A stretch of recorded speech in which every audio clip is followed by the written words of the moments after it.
Hello everyone, this is AK. Welcome to my YouTube channel Learn with AK. আশা করি সবাই ভালো আছেন। আজকে আপনাদের সামনে আমি নতুন একটি ভিডিও নিয়ে হাজির হয়েছি। ভিডিওটি আজকে তাদেরই জন্য যারা খুব সহজেই ইংরেজি শিখতে চান, বলতে চান এবং লিখতে চান। আমরা অধিকাংশ শিক্ষার্থীরাই ইংরেজিতে দুর্বল, কারণ ইংরেজি আমাদের ভাষা নয়, এটি ইংরেজদের জন্মানো ভাষা। কিন্তু English is an international language. ইংরেজি একটা আন্তর্জাতিক ভাষা।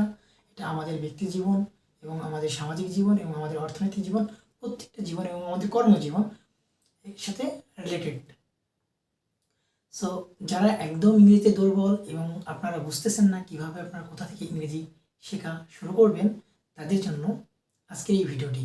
আমি আপনাদেরকে বলে দিব কিভাবে আপনারা ইংরেজি শেখা শুরু করবেন এবং কিভাবে শিখবেন। সো ভিডিওটি শুরু করার আগে যারা আমার ভিডিওতে নতুন, তারা চ্যানেলটি সাবস্ক্রাইব করুন এবং লাইক, কমেন্ট অ্যান্ড শেয়ার করে অন্যদের দেখার সুযোগ করে দিন। সো লেটস স্টার্ট, চলো শুরু করা যাক। আপনি কোথা থেকে কিভাবে ইংরেজি শেখা শুরু করবেন? I have give you 3 step. First step, vocabulary. আপনাকে প্রচুর ভোকাবুলারি শিখতে হবে। ভোকাবুলারি হচ্ছে শব্দ ভাণ্ডার। যেহেতু ইংরেজিতে জন্মানো ভাষা, এটা আমাদের মাতৃভাষা নয়। সো আমাদের ইংরেজি শিখতে হলে প্রচুর ভোকাবুলারি বা শব্দভাণ্ডার মুখস্থ করতে হবে। এখন আমরা একটা ডিকশনারি শুরু থেকে কি মুখস্থ করব? না, এটা করে সেটা সম্ভব না। আপনাকে প্রথমে বুঝতে হবে আপনাকে কোন ধরনের ভোকাবুলারিগুলো শিখতে হবে।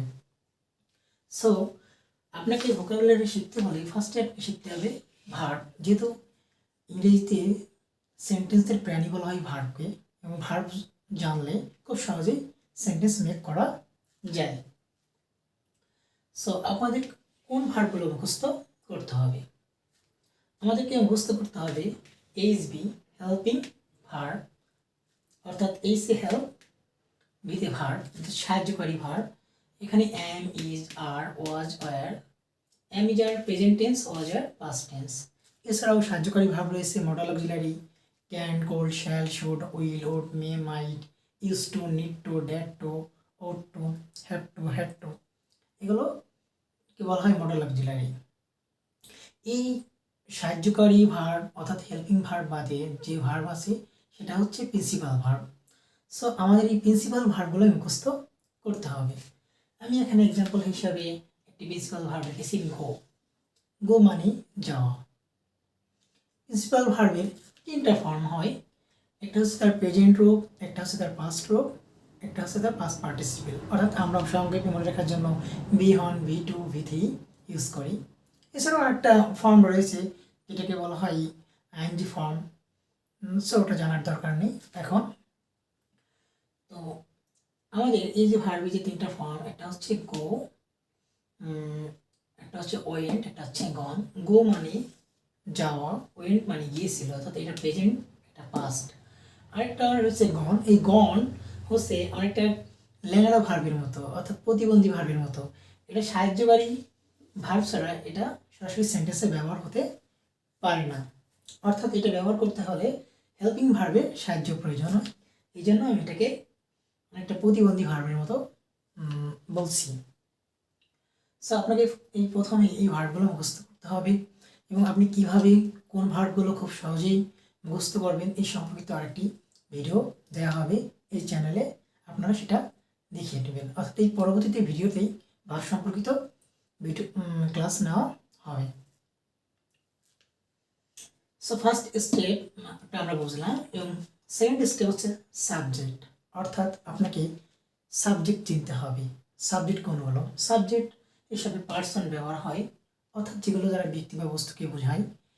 এখানে I, you, we, he, she, they, it, Rahim, Karim, খাতা, পেন, বুক, ইটিসি। অর্থাৎ এগুলো সাবজেক্ট হিসাবে ব্যবহার হয়। সো আমরা সাবজেক্টটা মোটামুটি বুঝছি। এটা কর্তা অর্থাৎ এই যাবতীয় কাজ করে, এটা সেন্টেন্সের শুরুতে ব্যবহৃত হয়। থার্ড নাম্বার হচ্ছে সেন্টেন্স মেকিং, অর্থাৎ এটা হচ্ছে গুরুত্বপূর্ণ একটা পার্ট। আপনি বুঝতে পারেন না কীভাবে সেন্টেন্স মেক করবেন, কারণ আপনাকে কথা বলতে হলে, আপনাকে লিখতে হলে আপনাকে তো সেন্টেন্স মেক করতে হবে, সেন্টেন্স তৈরি করতে হবে। সেটা কীভাবে করবেন? আপনাকে ফার্স্টের দিকে সেন্টেন্স মেক করতে হলে আপনি যে ভার্বগুলো মুখস্থ করছেন এই প্রত্যেকটা ভার্বের আগে একটা করে পার্সন লাগান। যেমন আমি প্রথমে লাগালাম আই গো, আমি যাই। যদি এখানে ইউ ইউজ করি ইউ গো, তুমি যাও বা আপনি যান। আমি যদি এখানে ইউজ করি দ্বিতীয় রূপ আই ওয়েন্ট, আমি গিয়েছিলাম, ইউ ওয়েন্ট, সে গিয়েছে, তুমি গিয়েছিলে। এখানে যদি আমি হি ইউজ করি তাহলে হি গোস, এখানে গোর সাথে ইএস যোগ হওয়ার কারণ আছে এই থার্ড পারসন সিঙ্গুলার নাম্বার।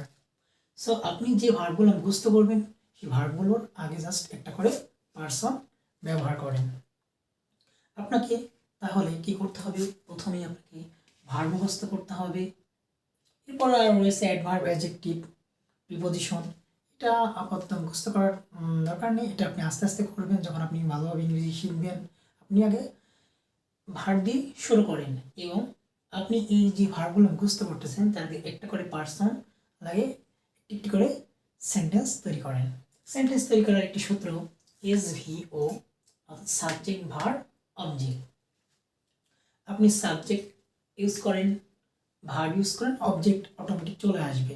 যেমন আমি এখানে লিখলাম আই গো, আমরা কোথায় যাই, স্কুলে যাই, আই গো টু মার্কেট, আমি বাজারে যাই। আই গো টু স্কুল, আমি স্কুলে যাই। তাহলে আপনাকে প্রথমে কী করতে হবে, ভার্ব মুখস্থ করতে হবে, তারপর আপনাকে সাবজেক্ট চিনতে হবে, এরপর প্রত্যেকটা ভার্বের গিয়ে একটি করে পার্সন ইউজ করে আপনাকে সেন্টেন্স মেক করতে হবে। সো ডিয়ার লার্নার, আশা করি বুঝতে পারছেন। এটা আমার প্রথম ভিডিও মেক, জানি না কেমন হয়েছে, বাট আমি আপনাদেরকে খুব সহজেই বোঝানোর চেষ্টা করছি। আপনারা ভিডিওটা একবার বা দুইবার দেখলে পরে আপনারা খুব সহজে বুঝতে পারবেন এবং আপনারা এভাবে শুরু করে দেন। শেখার কোনো শেষ নেই, শেখার কোনো বয়স নেই।